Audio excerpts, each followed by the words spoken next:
So have you thought about sort of expanding your uh, online presence? Not just with like interviews like this, but maybe uh, doing a Skillshare course or something like that. You know, it's like or doing live videos of you drawing or inking or something like that, or tutorials. Or I'm not sure, but you are quite I sparsely available on social media. Is what I'm sort of yeah, getting at here.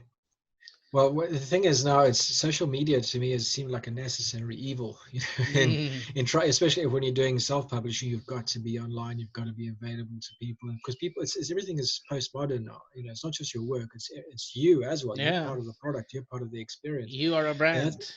you yourself are a brand. Everything Mm. that you put online is you, and they're going to judge you by what you say and do, which is kind of scary. But yeah, I'm still getting to grips with that. I've only recently started doing videos, and I've only really since I started launching when I launched the campaign, and I've really started trying to expand my social media influence.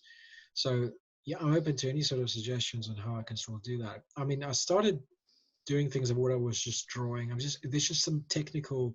I just never think that I mean, I've got good cameras and things. I just don't.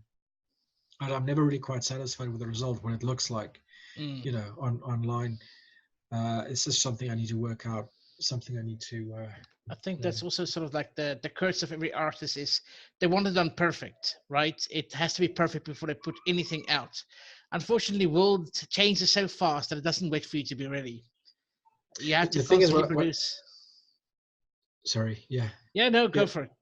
yeah. It's like basically what I found is that content. I mean, the pace of content is more important than the quality. Yeah, Unfortunately, I mean, the guy who puts out one video a day is going to get a bigger audience than somebody who does it once a month. It's just a fact. Whether if that mm. one video a month is better than all the videos that other guy put out in you know once every day is inconsequential. That is just how it is because people need the repetition, the reinforcement, the reminding, because there's so much stuff clamoring for our Right. attention these days that that's unfortunately the But approach you that's have to why take. Coke still advertises, right? They're Are you being still paid for everywhere. that endorsement? Not sponsored, but call me. But Coke still advertises, right? As does Pepsi and everybody else, because you have to stay in the public eye.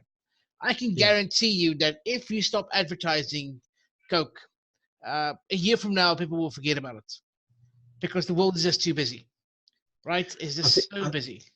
I think yeah. The thing is, it's not that people will forget. It's just that other Things will just, Pepsi yeah, will keep advertising, and their market share will keep growing, and they and more people will start drinking Pepsi. That's yeah. all. That's it's because if they weren't, if the other competitors weren't as aggressive as to what they were advertising, then yeah, it wouldn't be such a huge But I issue. mean, let's look at Huawei. Huawei, I don't even know how to say it, right?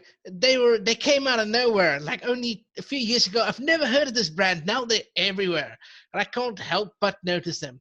And that's just because they're very aggressive in their marketing and campaign, right? And so now it's not any like iPhone or any phone really. It's not that much different than any sort of other phone, but it's become a very dominant sort of competitor to established brands such as Samsung and Apple that even if it's a crappy phone, their marketing sort of like helps them so much because it's everywhere. And so when you're going to buy a new phone, the thought that sticks up in your mind is Huawei or Huawei. I don't know how to say it, but yeah, Yeah, done Monica's is just better than bought one. perfect. Yeah, Yeah, no, it's we got one in our house. I was also like, what's this? yeah, Hawaii? Huawei, You know, Huawei, Chinese who? phone. Yeah, yeah. I mean, my modem is a Huawei. You know, it's like what?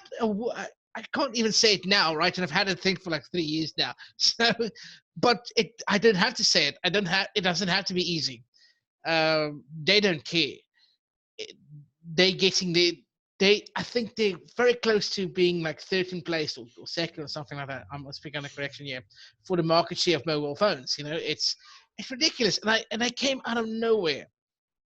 It's good for the consumer because it will undercut the current Yeah, competitors with better products. And competition will drive everything forward. So hell capitalism, hell you know. capitalism. But creativity doesn't happen in a bubble, right? Which is why you need to sort of like work with brands, not just against them. do you actually go out and do stuff like book fairs or indie publishing or something like that? There used to be. See, Conferences. the thing is with Comic Cons would be the answer, but Comic Cons are focused these days to TV shows, to Star Wars is, you know, Right. Hell Disney. well, the actual comic thing is tiny. If there are any comic people and things, I mean, you do get some specialist ones. There's one in Bristol that's happening next year in May, which is focused on 2000 AD creators. But generally speaking, Comic Cons aren't really about comics anymore, which is kind of frustrating. But so yeah, look. The thing is, I don't see this ever being a big thing, simply because it's a different time and place. Mhm. But is the way I want to do it, simply because it suits me. That's basically long and short of it. Because I don't want to involve a big team to try and make an animation or something like that. Although I have thought about animation more recently, and I want to learn how to animate as well. That's going to be the Well, I next mean, big you're thing. using InDesign for lettering. You might as well start learning Animate, Adobe Animate. Oh yeah, the old Flash thing. Yeah. I Right. was thinking I can use Flash and I can use After Effects, but bigger names now, I think, like Toon Boom, and there are a few, and TV Paint. So there are a few new 2D software packages that look very interesting, that I'd like to learn possibly. We'll see. Yeah, We'll see. Well, let's yeah, get Mary Boys done first, and then you yeah. can explore other options. So you said you That's wanted to it. do this a ten series, or was it 20? There's enough material for 20 Enough issues, for about 20 issues. two major story arcs. So we'll see. I'll see exactly, because I mean it's all plotted, but it's not actually committed to story and thumbnails or anything like that yet. So I'll see how this campaign does. But so far so good. I mean, I've gotten the attention of people who are quite high up in the crowdfunding Mm. circles. So, and people seem to really like it. So yeah, I think, yeah, it'll probably happen. All right. Well, that's brilliant. I think that's a wonderful way to end this conversation. As there's always potential for more, and we shouldn't limit ourselves. And even though your imagination might outweigh the ink in your pen, it shouldn't stop you from trying at least your very best. That's it. And I mean, yeah, well, that's it. Just do just. I think a lot of people also worry too much about what's going to be successful or not. Mm. I mean, okay, unless it's Hungarian throat singing or something like this really really obscure sort of stuff. Which, although yeah, I'll probably get proven wrong at some point on that. It's just that you should do what you really like, and if you find success, that's great. But you've got a much better chance of finding success doing something that you like and enjoy and have passion for, than something. Yeah, because that's going to carry you forward, right? Because Yeah, you're not going to just yeah. When quit things are halfway through. dark, when things are dark and things are difficult, you'll still have your passion, and and that's what will keep you going through all that until it's all done. And you will give up where it's something that you aren't positively passionate about. And I think you could probably apply that to all I think endeavors. that's a wonderful message for anybody who's in any sort of work or career that they are passionate about, trying to find time and energy for it. And sometimes we sacrifice our dreams too early in exchange for the safety and security of a decent paycheck. But no one said you have to quit your job, right? No one said that. You just need to find the time to do things and surround yourself with people who is willing to help and support you with other areas in your life. Yeah, that's it. That's it. And yeah, it's just getting your priorities. Oh, obviously, family comes first. That's Yes. number one priority. And after that, yeah, just never. Yeah, that's the thing. People always regret things that they didn't do rather than things they More did. than I did do, yeah.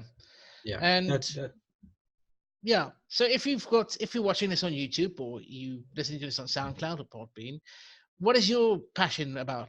Do you want to be an aspiring artist, or maybe you've got a story in you that you want to pursue?